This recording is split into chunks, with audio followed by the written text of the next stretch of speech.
up in the sky. Look, it's captivating. It's energizing. It's Eliances Heroes. Eliances is the destination for entrepreneurs, investors, CEOs, inventors, leaders, celebrities, and startups, where our heroes in business align. Now, here's your host flying in, David Kogan, founder of Eliances.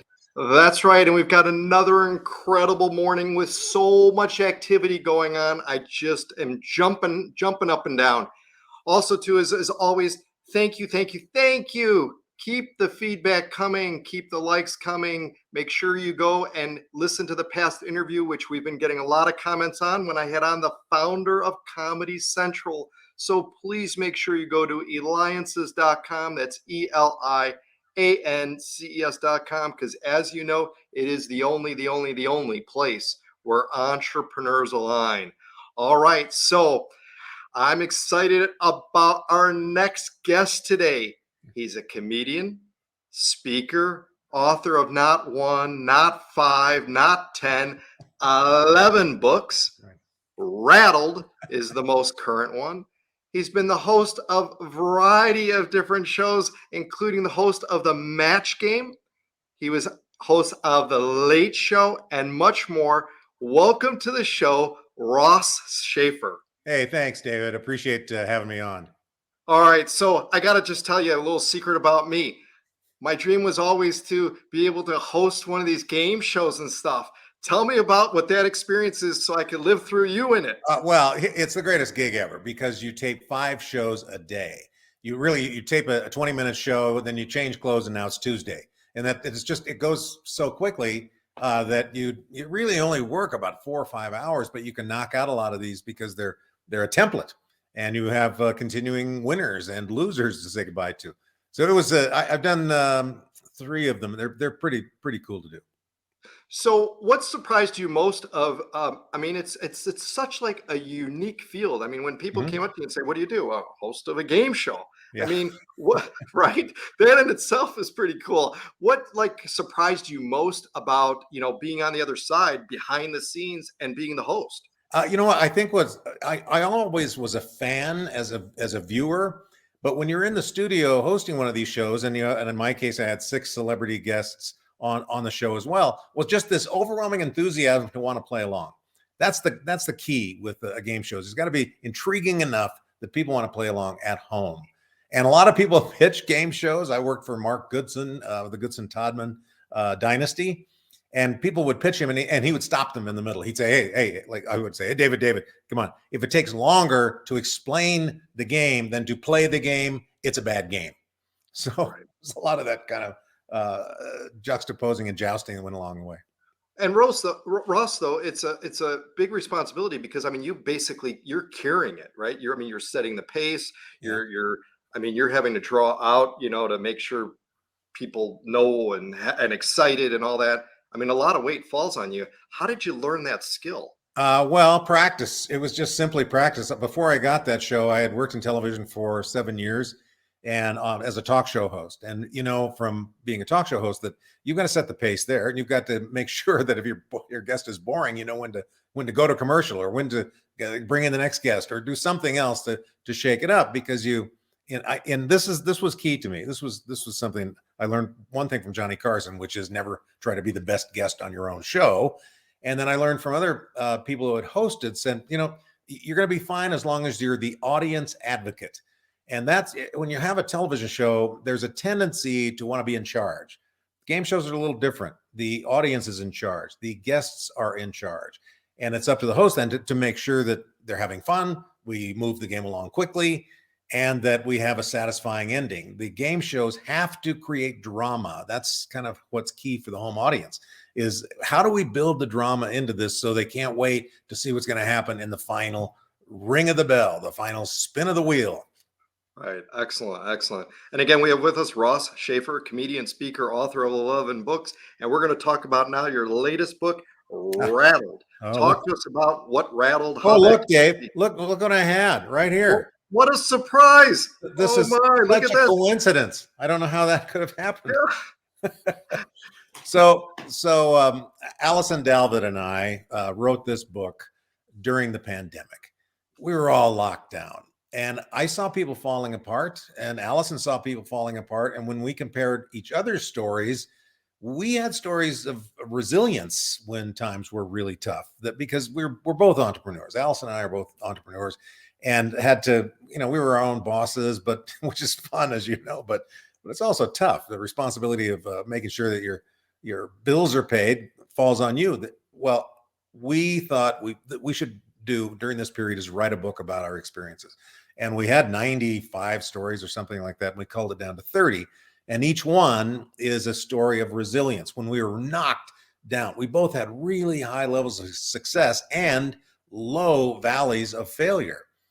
So we thought it might be helpful for people to see that this happens to everybody. So what are you going to do about it? How will you come out on top when the catastrophe is over, the crisis is over? That's just, yeah. I mean, and so the motivation then, because I mean, it takes a lot of work to write a book. I mean, you've written 11 books. I never enjoy the process, David.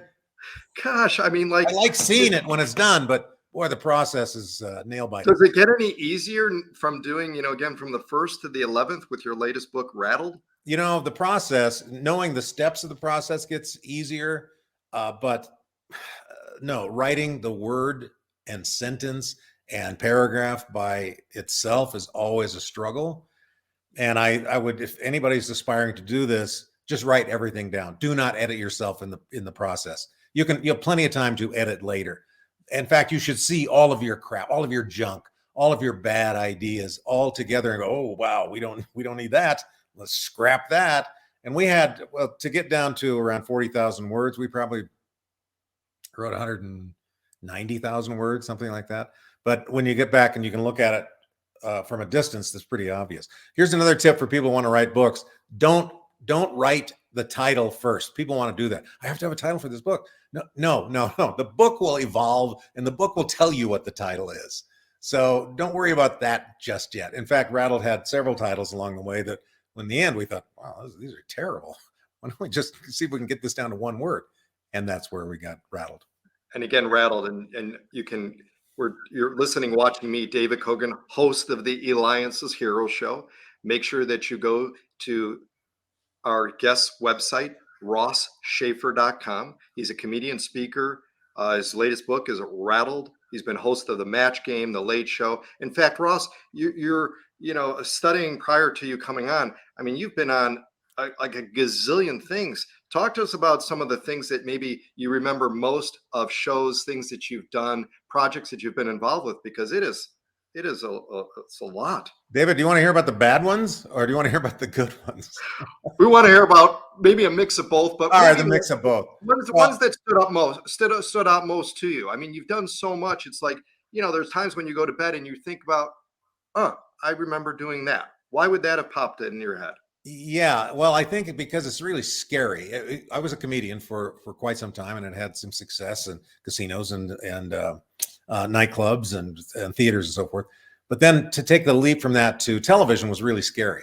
And I over-examine everything, but I always think there's a science to whatever the job is. So I was trying to detail what the science would be, and I got to the local level.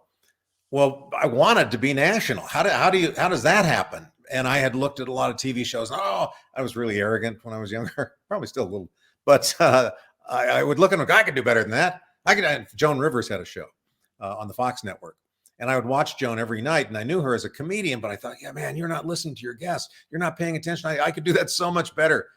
And of course I didn't. I'm working on local television in Seattle until a day came after they had exhausted every replacement for Joan. I had an agent, and the agent said, hey, they want to see you in California for a test. I didn't even know they were looking. I didn't know there was a little guy in Seattle. What are you kidding me? Well, I went down, and I scored so well on that initial audition in front of a real live audience that they offered me a contract right after the show. So that was a giant moment. I will always remember that moment of thinking, wow. The testament is work really hard wherever you are. Somebody's paying attention. So somebody who says, I'd like to grow up and be a game show host like me, no, but would like to, like, how does one even like get into those auditions or even get a break? Yeah, that's a really good question. You just have to. Well, in my case, I had 5 years of local television, and then I had a number of years at the network level, and so I got on a short list, and I didn't know I was on the short list. So there were five that when I got the match band because former host Bert Convy died, and they ordered to do the show, and so four of us were chosen to go in and try out. That's how it happened for me. If I were to do it today on how do you get on a game show, I would create a web game show and build it like a regular game show. Watch as much game show TV as you can, so you get a rhythm, you get a pace, you see what the hosts are saying, what the host will say to a guest, and then do that on the web. Create something original that you don't think is out there yet, and see if you can attract a following. If you attract a following on the web, Hollywood's going to call you. Excellent, excellent. You know, you talked about the one host that passed away, and Yeah. therefore it created a opportunity, right? Yeah. For That happened several times actually Yeah. for me. So if you knew you were going to be gone from this earth tomorrow, Mhm. and you were allowed to provide final advice to students coming out of school now into the world of working, right? Yeah. What some say the reality, so to speak. Mhm. What would that be with your wealth of experience? Yeah, I can make it very short. Actually, we are taught that getting ahead is about connections. Getting ahead is about who you know. David, that could not be farther from the truth. They might be able to get you an interview, but they can't guarantee any kind of success in your career. I think young people should understand that it is not about who you know. It's about who knows you. You've got to be so spectacular at one thing that you become the go-to person. And I don't care if it's television or engineering or parks and recreation. It doesn't matter. If you're amazing at one thing, you will be noticed. You don't need people to open doors for you. It's better if you have the idea that I'm going to open my own doors. I'm going to be the category of one, as my friend Joe Calloway says. Well, excellent. Well, Ross, who knows you? Who's amazing? Be amazing. Worthy advice. You bring light to business. Keep them laughing. That's a hero. Ross Shafer, comedian, speaker, author of 11 books. We may have you on again for the 12th, Please. 13th, 14th, and so All right, on. bring me back. Get his latest book, Rattled. Go to RossShafer.com. This has been David Kogan with the Eliances Hero Show. But Ross, you got to dance with me too. All right, here. I'll dance with you, bro.